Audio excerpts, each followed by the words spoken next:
और आइए रुख करते हैं सूडान में जो प्रतिद्वंदी सैन्य गुठन के बीच संघर्ष जो जारी है उस खबर से आपको रूबरू करवाते हैं। अब तक 3,30,000 से अधिक लोग अपने ही देश में विस्थापित हो चुके हैं।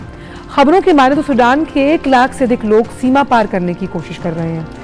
उत्तर में मिस्र और पश्चिम में चाड के साथ लगी सूडान की सीमा पर भी शरणार्थी पलायन हो रहा है। इस बीच भारतीयों का जो सूडान से सुरक्षित निकाले जाने का सिलसिला है वो लगातार जारी है। सूडान में सेना और अर्धसैनिक बलों के बीच खूनी संघर्ष लगातार जारी है और बढ़ते संघर्ष के मद्देनजर बड़े पैमाने पर लोगों का पलायन भी हो रहा है।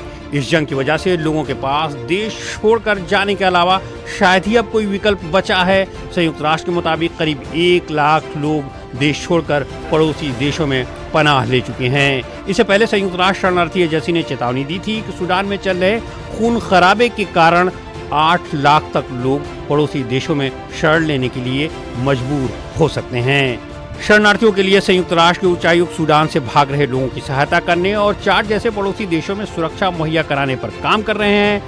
सूडान में संयुक्त राष्ट्र शरणार्थी एजेंसी और उसके सहयोगियों ने सुरक्षा और मानवीय सहायता की तत्काल जरूरतों को पूरा करने के लिए सूडान के साथ पूर्वीय सीमा पर आपातकालीन टीमों को तैनात किया है। इस बीच प्रतिद्वंदी सैन्य समूहों के बीच लड़ाई के चलते लाखों लोगों के भूखमरी की कगार पर पहुंच जाने की वजह से विश्व खाद्य कार्यक्रम ने सूडान में संचालन के अस्थायी निलंबन को वापस ले लिया है, क्योंकि सुरक्षा की स्थिति अभी भी अत्यधिक खतरनाक है।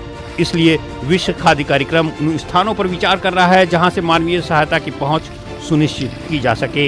सूडानी सेना और प्रतिद्वंदी रैपिड सुरक्षा बलों के बीच संघर्ष के पहले दिन 15 अप्रैल को उत्तरी दारफूर में 3 कर्मचारियों के मारे जाने के बाद विश्व खाद्य कार्यक्रम ने अपनी जीवन रक्षक गतिविधियों को रोक दिया था। ये एक वास्तविक चिंता है और हमें बस शांति खोजने की जरूरत है। हमें संघर्ष के लिए दोनों पक्षों को एक साथ आने और संघर्ष को हल करने का रास्ता खोजने की जरूरत है, क्योंकि इससे पूरे क्षेत्र को अस्थिर करने की संभावना है। इस बीच अरब लीग के 22 स्थायी सदस्यों ने सूडान में जंग की ताजा स्थिति पर चर्चा के लिए काहिरा में एक आपात बैठक बुलाई। इससे पहले भी सूडान के हालात पर लीग बैठक कर चुका है। पिछली बैठक में लीग ने सूडान के आम लोगों को ध्यान में रखते हुए दोनों पक्षों से जल्द युद्ध विराम की अपील की थी। इस बीच सूडानी सेना के प्रमुख के दूत ने काहिरा में मिस्र के विदेश मंत्री से मुलाकात की। वहीं दुनिया के अलग अलग देश सूडान में फंसे अपने नागरिकों को लगातार निकाल रहे हैं।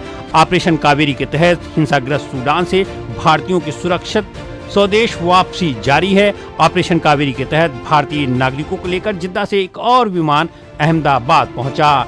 इस विमान में 231 यात्री सवार थे। पिछले 8 दिनों में 13 भारतीय वायुसेना के विमानों और 5 नौसैनिक जहाजों के उपयोग से अब तक 3,195 भारतीयों को सूडान से सुरक्षित बाहर निकाला गया है।